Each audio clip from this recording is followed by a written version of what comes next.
Hi అండి, ఈరోజు రియాన్షి birthday అనమాట. అందుకే మేము బెలూన్స్ బ్లో చేసినాము. రియాన్షికి పింక్ బెలూన్స్ కావాలని చెప్తే పింక్ వైట్ బ్లో చేసినాము. సో సింపుల్గా డెకరేషన్ చేసుకుంటాము అనమాట మేము ఎప్పుడు కదా రియాన్షి? ఎస్. సో టెంపుల్కి వెళ్ళాలి. సో తర్వాత వెళ్తాం. ఈ లోపైతే చూపిరా మమ్మీని. సో ఈ లోపు అయితే బెలూన్స్ అయితే బ్లో చేస్తున్నాను నేను, టైం ఉంది కదా అనేసి. Happy birthday రియాన్షి. రియాన్షి తీస్తుంది friends video.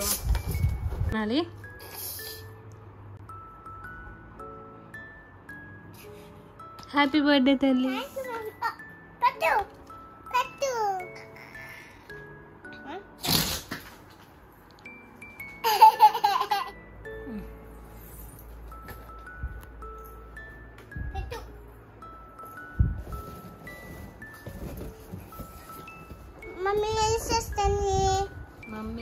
Mummy garland balloons రియాన్షి బర్త్డేకి ఇట్లా రెడీ చేస్తాను.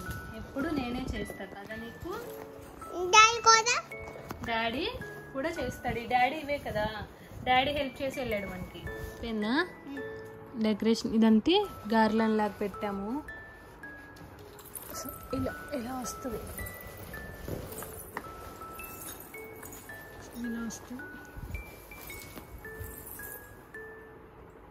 అలా సింపుల్గా మేమైతే డెకరేషన్ చేసుకున్నాము.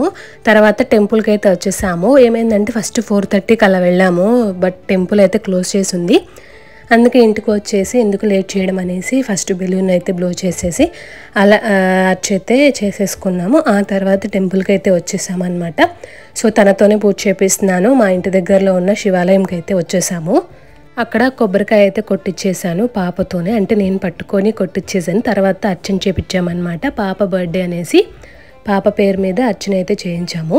సో ఫస్ట్ టైం అనమాట. ఇంతవరకు మేము ఎవ్వరము అర్చన అయితే చేయించుకోలేదు. టెంపుల్కి జస్ట్ వెళ్ళి దండం పెట్టుకొని వస్తాం, కానీ ఎందుకో అలా కుదిరిందనమాట. సో తన పేరు మీద అర్చన చేసేసి అలా కొంచెం సేపు కూర్చున్నాము.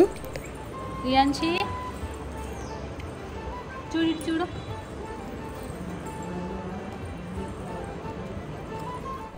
ఆ తర్వాత ఇంటికి వచ్చేసాం కదా.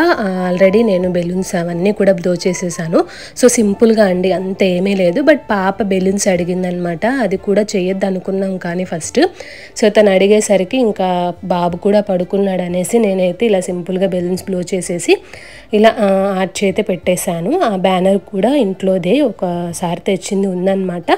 సో అదే అలా సెట్ చేసామన్నమాట. ఇంకా వాళ్ళ ఫ్రెండ్స్ని పిలిచామంటే మా అపార్ట్మెంట్లో ఉన్న పిల్లల్ని వరకే పిలుచుకున్నాము, మా ఫ్యామిలీ అంతే. ఇంకా అంతకు మించి ఎక్కువ ఏమీ చేయలేదు. సో 4th బర్త్డే ఇలా సింపుల్గా జరిగిందనమాట మా పాపది.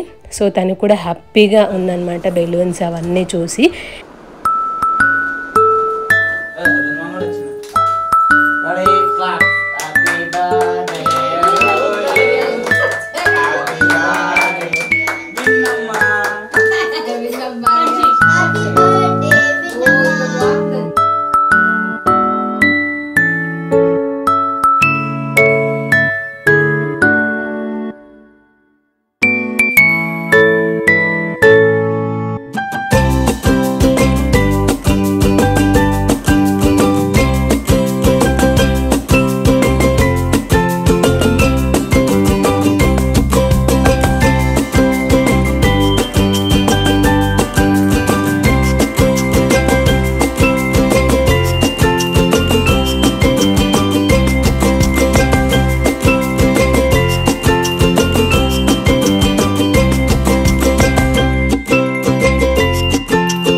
సో అలా కేక్ కటింగ్ అయితే అయిపోయింది. కొంచెం హడావిడి అనిపించింది, ఎందుకంటే ఈవినింగే టెంపుల్కి వెళ్ళాము, అలా బెలూన్స్ బ్లో చేయడము అవన్నీ కొంచెం హడావిడి అయిపోయింది. ఎందుకంటే మార్నింగ్ పాప స్కూల్కి వెళ్ళింది అనేసి టెంపుల్కి వెళ్ళడం కుదరలేదు. సో ఇదండి మా పాప బర్త్డేకి సింపుల్గా కేక్ కటింగ్ చేసేసుకున్నాము. అండ్ వచ్చిన వాళ్ళకైతే కొన్ని స్నాక్స్ అవన్నీ కూడా పెట్టేశాము. అండ్ పాపకి నార్మల్ గిఫ్ట్స్ అయితే కొన్ని వచ్చాయి, అండ్ మేము కూడా ఏమి ఇచ్చామో మీకు ఈ వీడియోలోనే చూపిస్తాను. ఇది వచ్చేసి ఎడ్యుకేషనల్ కంప్యూటర్ అనమాట. మా పాప ఎప్పటి నుంచో పింక్ ల్యాప్టాప్ కావాలి అనేసి అంటూ ఉందన్నమాట, అందుకే బుక్ చేసాము. సో ఇది వచ్చిన దగ్గర నుంచి ఫుల్గా ఆడుతూ ఉందన్నమాట. ఇందులో ABCD నెంబర్స్, సో మ్యూజిక్తో వస్తుంది, బాగుంది. 350 అలా పడింది అనమాట. సో మీకు కావాలంటే కామెంట్ చేయండి, లింక్ డిస్క్రిప్షన్లో ఇస్తాను. అండ్ నేనైతే ఇది ఆస్ట్రోనాట్ ఇచ్చానమాట. సో తను ఎప్పటి నుంచో ఆ స్టార్స్ కావాలి అనేసి అడుగుతూ ఉందన్నమాట. దీనికి ఒక రిమోట్ అలాగే కనెక్టర్ కూడా ఇచ్చేశారు. ఇది ఆన్లో పెట్టేసి యూస్ చేసుకోవాలన్నమాట. ఎప్పుడు ఇది నైట్ టైం మంచిగా పిల్లలు నిద్రపోయేటప్పుడు ఆన్ చేసేస్తే మంచిగా స్టార్స్ అలా కొన్ని డిఫరెంట్ టైప్స్లో వస్తూ ఉంటాయి. మాకైతే బాగా నచ్చింది. దీని ప్రైస్ వచ్చేసి 999 అలా పడింది అనమాట. బర్త్డేకి 2 days ముందే వచ్చేసింది, బట్ తను ఆగలేదు, ఆన్ చేసేసి చూస్తూ ఉందన్నమాట. సో ఇలా ఇన్ని టైప్స్ ఉన్నాయి, ఒక 5 టైప్స్ ఉన్నాయన్నమాట. మాకు బాగా నచ్చింది. అలాగే బాబు కూడా నిద్రలోంచి లేచినప్పుడు ఇవన్నీ చూస్తూ ఆడుకుంటూ ఉన్నాడు. సో ఇలా మా పాప 4th బర్త్డే జరిగింది. ఐ హోప్ ఈ వీడియో మీకు అందరికీ నచ్చుతుందని అనుకుంటున్నాను. ఒకవేళ ఈ వీడియో మీకు నచ్చితే వీడియోకి లైక్ చేసి ఛానల్కి సబ్స్క్రైబ్ చేసుకోండి. Thank you so much for watching this video. Bye.